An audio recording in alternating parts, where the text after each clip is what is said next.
Hello guys! Sa mga nagtatanong kung paano gagawin yung pang-download natin dito ng mga materials, mga pictures, images dito sa ating Minicam.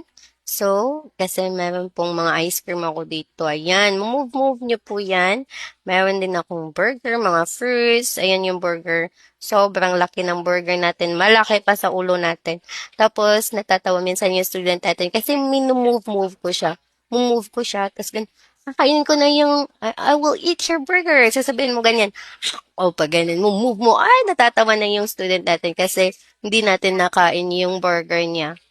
Minsan, mayroong ganong mga student, lang po, para naman si student, hindi makatulog sa ating pagtuturo minsan. Gagawa tayo ng paraan sa iba't ibang paraan para din minsan maliw din yung sarili natin.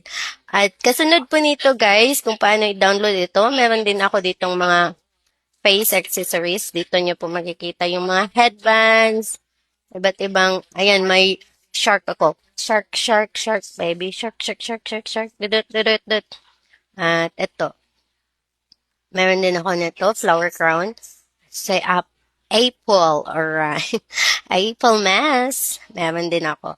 Tapos, kasunod nito na ano guys, na video, malalaman nyo kung paano i-download yung mga iba't ibang accessories, face emoticons, objects, meron din ako dito sa burgers, yan, may bananas. Ayun lang po. So, makikita nyo sa kasunod na post ko nito kung paano siya i-download at mapunta dito sa Minicam. Yan lang po. Salamat. Bye! Follow for more.